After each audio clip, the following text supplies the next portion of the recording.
The greatest MVP race of our time. All right. We are now just a few weeks away from the end of the 2025 NBA regular season. And This by was a few weeks ago then. This was 2 weeks ago? Yeah, okay. this point, the MVP race is usually all but wrapped up. But what do you do when there's two MVPs? History says you vote for the guy who is leading his team to the most wins of any team in a decade while putting up prime Michael Jordan numbers. Very clearly the best player on the best team, which should make this decision pretty obvious. Except it's not. Because history has never seen a season like the one Nikola Jokic is having. It's better than this one, and this one, and this one. In fact, it is possibly the most impactful season anyone has ever had. 2 all-time great campaigns, and only 1 trophy. It is the greatest MVP race in recent history, and it has left voters completely torn, questioning what it even means to be the NBA's most valuable player. I felt that ad coming. I felt it.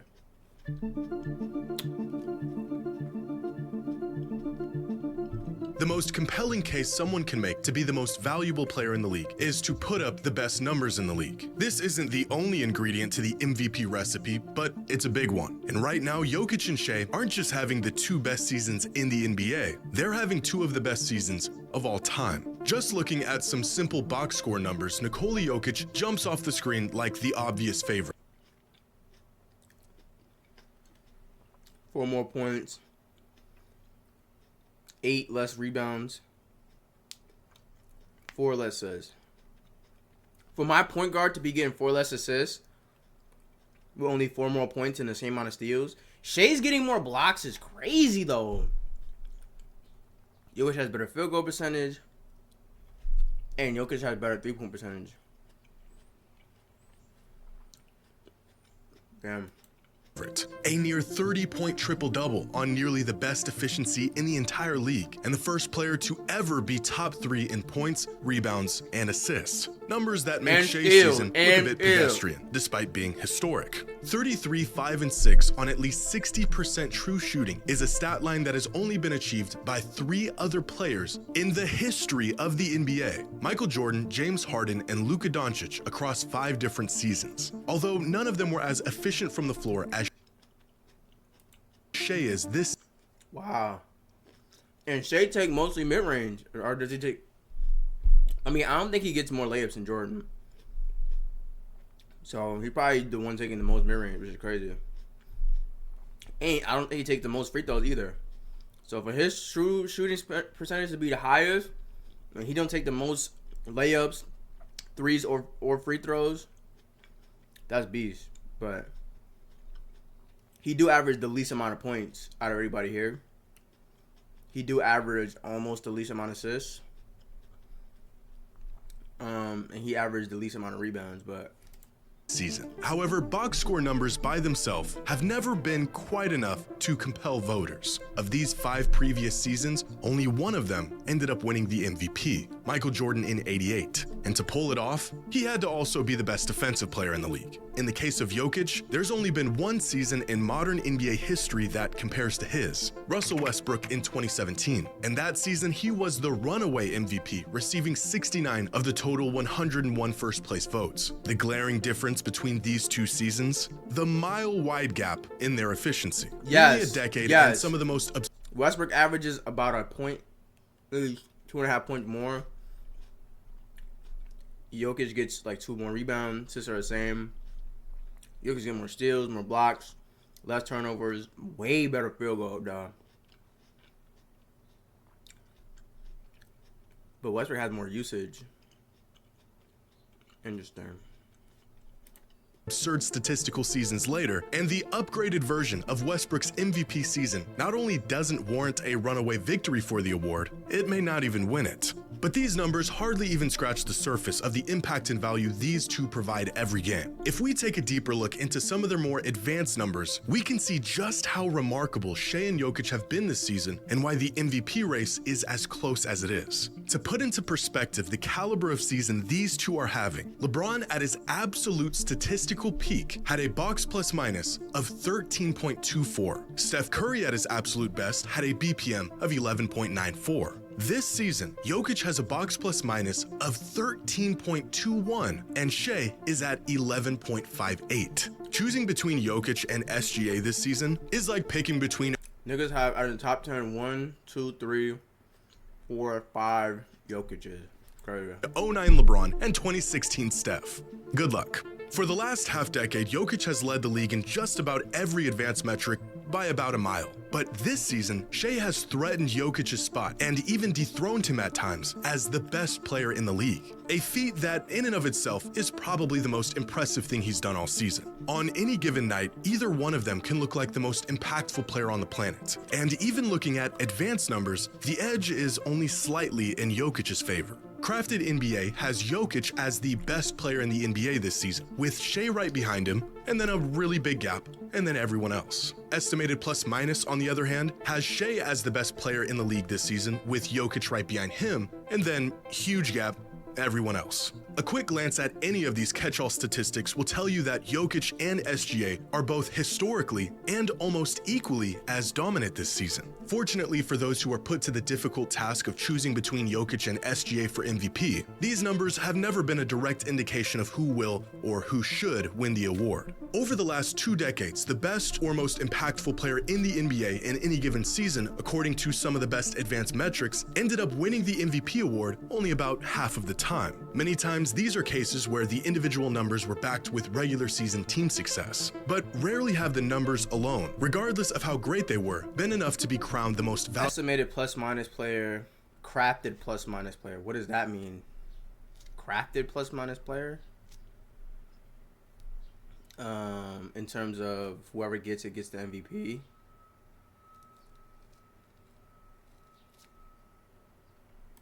Valuable player in the league. In fact, if putting up the best stats automatically made a player the MVP, voting for the award wouldn't even be necessary. So in terms of sheer individual numbers, there isn't a very compelling case to be made in either direction. Jokic's numbers are better, but without more context, their dominance from game to game is virtually the same. So we need to add more context. How are these performances impacting their team? And to what extent does their historic production lead their team to success?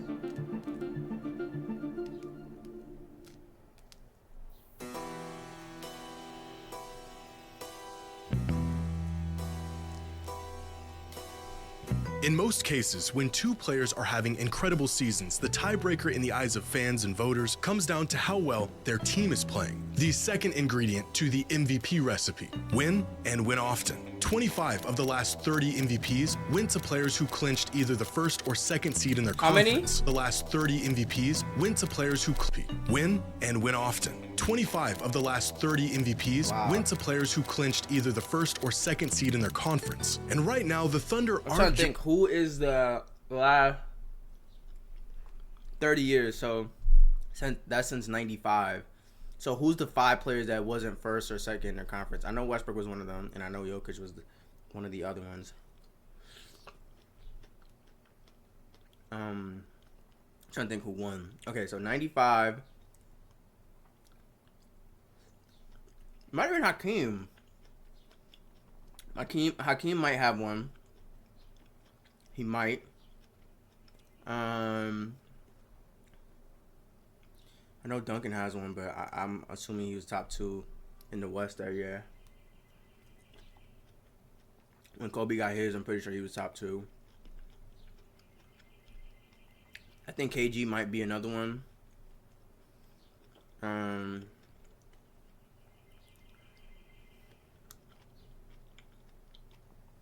Maybe Giannis. No, Giannis was definitely top 2. Just winning more games than the Nuggets. They are the 4th highest winning team in modern NBA history. But recently, team success has held less weight in the MVP discussion than it. Wait a minute.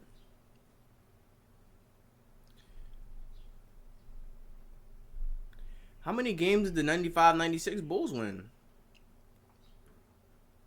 Or the 96-97?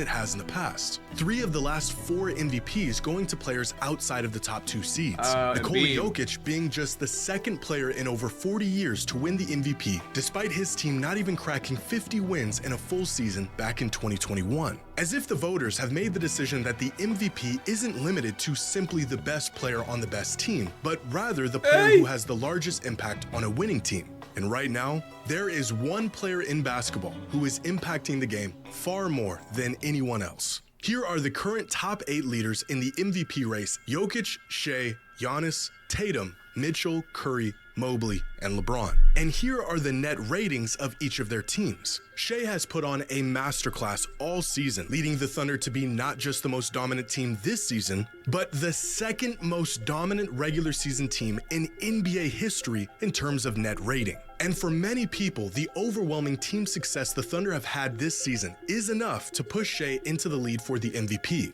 But value isn't just when your team wins. It is how much your team depends on you to win. If we look at each team's net rating when their MVP candidate is on the floor, it is clear that the Thunder are easily the best team in the league when Shea is on the court, with an absurd net rating of plus 18.3. This means that when Shea is on... Time out, plus 18? That means when he's playing, they up a dub. Like, just on average. Like, not like, oh, we're going to win by 8, we're going to win by 12. No, we winning by a dub. That's crazy. The floor, the Thunder are nearly 20 points better than their opponents per 100 possessions, followed by the Cavs with Mobley, the Cavs with Mitchell, and the Nuggets with Jokic. But the most revealing measure is the difference a player makes for their team when they're on the court versus when they're off the court, where Nikola Jokic jumps out as by far the most valuable and important player to his team. His presence on the floor is the difference between the Nuggets being a net negative 8.2 points, bordering the worst team in the NBA, and a plus 10.6, one of the best teams in the NBA. For many of these MVP candidates, their team can still compete at a high level even when they're off the court, like the Celtics without Tatum, the Cavs without Mitchell or without Mobley, the Lakers without LeBron, and the Thunder without Shea. Steph and Giannis are the only other MVP candidates who elevate their teams from below average to title contenders. But without Jokic on the floor this season, the Nuggets are nearly the worst team in the league. Now, it's worth considering who these players play around when they're on the floor. A rotation that tends to keep starters together is bound to favor those in that starting lineup compared to a rotation that pulls and plugs periodically. For example, if Jokic tends to play with starters more often than not, but SGA is constantly playing with rotational players, Jokic's numbers are going to appear better on paper because he's playing alongside a better group. And so I looked into this. How many possessions these MVP candidates have played this season, and how many of those possessions were exclusively with the starting lineup.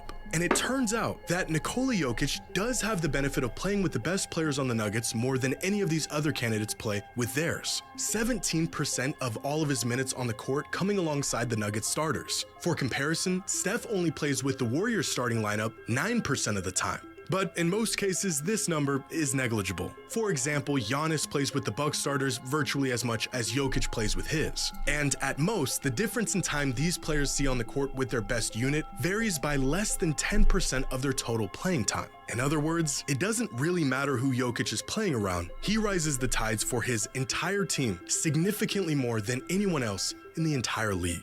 In fact, according to Cleaning the Glass, when you translate these on-off splits to an estimation of impact on Denver's record, the Nuggets are a staggering 45 wins better as a team when Jokic is on the floor versus when he isn't. For comparison, Shea's on-court impact on the Thunder projects to them being about 15 wins better as a team.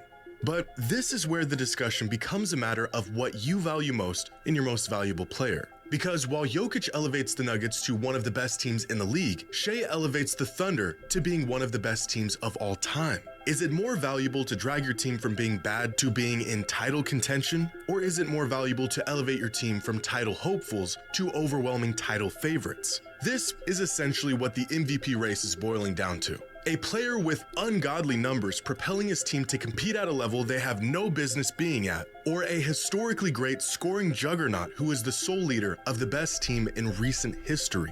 And the answer to this question may boil down to a third and final ingredient to the MVP award, a factor that is often ultimately decided who has won in the past and will more than likely be the deciding factor this season.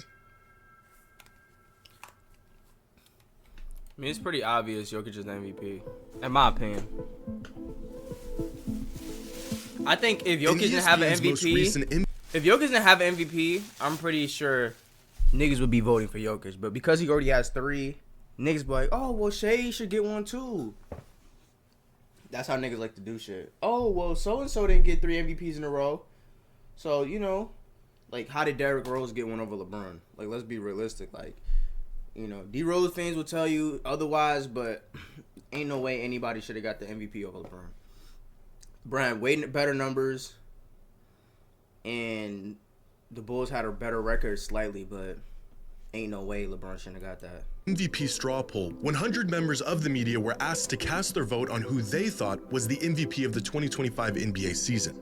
The results? Within the top 5, Donovan Mitchell received 0 first-place votes. So did Tatum, and so did Giannis. Nikola Jokic received 30, and Shai Gilgeous-Alexander received 70 of the 100 first-place votes. So far, the media has spoken, and they think Shai is this season's most valuable player. But in more recent surveys asking players, NBA executives, and NBA analysts, out of the 25 votes that were casted, 18 were in favor of Jokic, and only 7 voted for Shai. Which brings us to our third ingredient in the MVP: narratives. Beyond what you do on the court, the story has to be in your favor as well. Facts. And at the moment, every narrative is beaming directly at Shai Gilgeous-Alexander to become this season's most valuable player. First and foremost, he is the best player on the best team, a formula that has led to more MVPs than any other. While Jokic is fighting the uphill battle of voter fatigue, Shai is ripe to receive his first MVP. He's not just having a great season, he's having an all-time great individual season. He plays both sides of the ball. He is the leader of the NBA's brightest young team, and in a league that's been searching for a fresh face, Shai is front and center. SGA has what I consider to be the perfect MVP resume this season. He checks every single box for what you would want in your most valuable player. He has the marquee performances, he has the momentum, he has the caliber, and of course, he's never won it before. But narratives can also lead us astray. They can allow our emotions to dictate how we perceive what we are actually seeing. And that's where precedence gives us points to reference in search for the most fair and accurate conclusion. It allows us to not be prisoners of the moment, but instead consider the history of the game and the unwritten rules we've abided by up to this point. Which is, Larry Bird is one of the only players to win 3 MVPs in a row. Niggas want to keep it that way. They don't want other niggas to be winning 3 MVPs in a row, because when you bring up Larry Bird all the time, right? Larry Bird has only really played 80, 81, 82, 83, 84, 85, 86, 87, 88. Maybe 8, max 9 healthy seasons. He has 3 titles. He has 3 MVPs. So if other people start winning 3 MVPs in a row, it's going to take him down, you know? And people don't want that. They want the great white Larry Bird, not even because he's white necessarily, but, you know, for whatever reason, they want people to stay. So they want to spread the MVP around. They want to make sure Jordan has more MVPs than LeBron. They want to make sure Larry Bird has more MVPs than Jokic. They want to make sure, you know, they want to spread the MVP around and make it look like, you know, nobody's dominating the era like niggas previously dominated eras. In my opinion, I think that's what's going on. Precedence tells us that no matter how great a player is, winning 4 MVPs before making it to the finals even twice is completely unheard of, even for the greatest players to ever play. For this same reason, voter fatigue is a frustrating but very real thing. If the MVP award purely went to the most valuable player in the league every season, Michael Jordan and LeBron would each be sitting on about 8 of them right now. Instead, the award sort of blends from one season to the next, taking in the context of everything that came before it and the consequences of it. Decades ago, MVP voters decided that the award was not reserved for the best player or even the player having the best season. Instead, it was an award that had multiple ingredients, multiple boxes that needed to be checked off. But even by their own criteria, what qualified a player to be the MVP was changing all the time. If it was simply the player having the best season, Michael Jordan would have won it about 8 times. If it was the best player on the best team, Michael Jordan would have won it about 8 times. But instead, he has 5, which has essentially set a firm benchmark on how voters vote for the foreseeable future. Voters messed up by not rewarding MJ with— So then they say, okay, MJ got 5. Okay, so, all right, we got to think about this. Okay, LeBron, we got to chill. We can't be letting him get, like, I mean, We gave him 2. Okay, Derrick Rose. LeBron coming up on 3, and it looked like LeBron could win a couple more. Okay, let's not really do the most. You know what I mean? We can't have this nigga. You saw what that nigga did against Dallas? We can't let that nigga have more MVPs than Jordan. With the number of MVPs he rightfully earned, and so every player that came after him is held to the same arbitrary, convoluted standard. As one fan put it, sports writers regret not giving Jordan all the MVPs and now punish everyone after that like it's a Supreme Court case and not just something they could change at any time. A case of we do it this way because we've always done it this way. The MVP award should be given to the most valuable player in the league, but it's not quite that simple, and it never has been. To make the argument that Jokic deserves the MVP because he is objectively having the best season in basketball right now would be the most logical conclusion.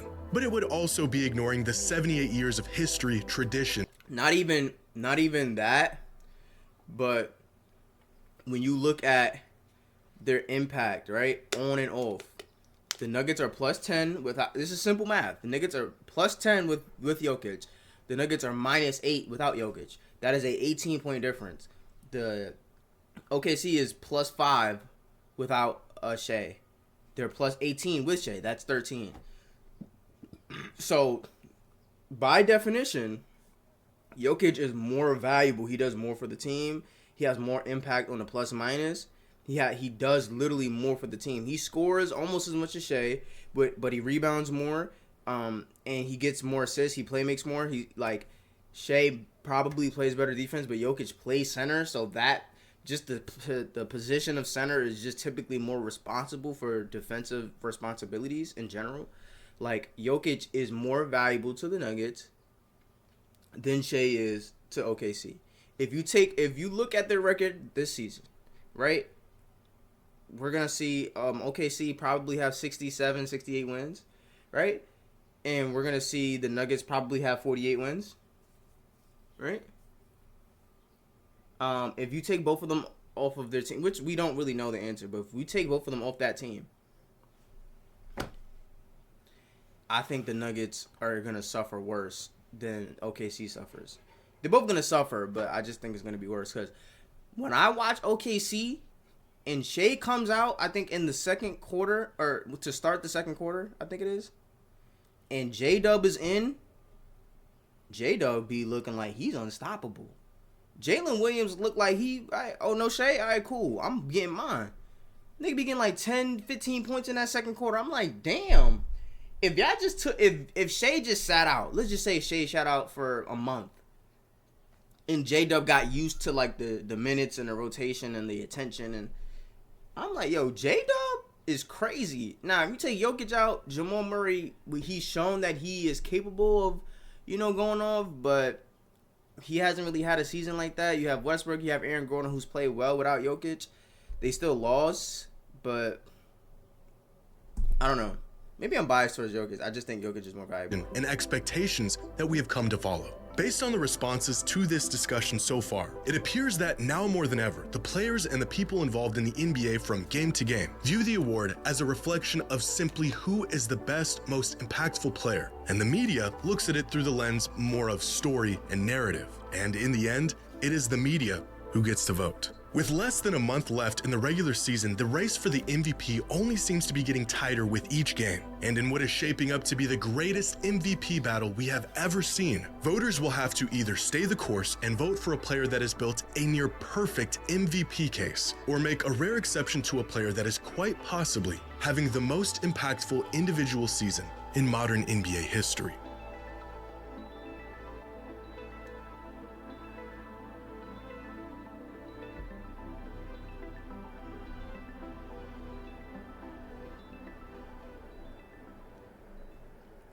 I think most people agree with me in the comments. If Jokic had no MVPs, this wouldn't be a discussion. Jokic is the ultimate floor and ceiling raiser all-time season from the best player in the world. Jokic for 4th MVP. I don't see nobody like advocating for Shea.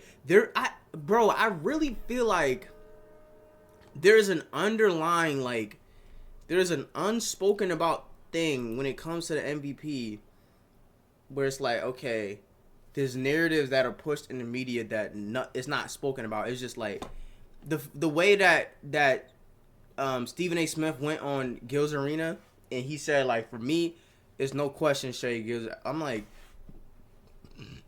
why?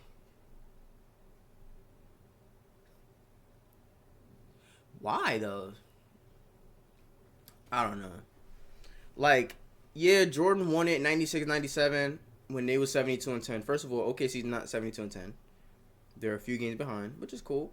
And secondly, there was no Jokic back. If there was a motherfucker back then giving you 30, 10, and 10, top 2 in steals, shooting over 40% from 3 at center, I'm like, yeah, we gotta change it up. Who has the biggest plus minus in the league? I'm like, okay, yeah, maybe Jordan shouldn't get that bitch. Because when you really look at it, Jordan left and came back. It didn't really mean it didn't like if we're gonna look at real value, right? Like they didn't drop off that much when Jordan left. At least the first year. The second year they were like a good amount worse, but when Jordan first left, and Jordan came halfway through that second year, so that's not even really count. Like that 1 year where he was fully gone, like that's really what you have to look at in terms of Jordan's value. You say, okay, no Jordan, right? They went from the favorites to win to niggas say one call away from being in the Eastern Conference Finals, whatever that means. So they went from an NBA champion to a second seed to a second round exit in only 2 less games. Is that valuable? Absolutely, extremely valuable. Is it the most valuable? I don't know. It's hard to really say. Like, it's hard to say.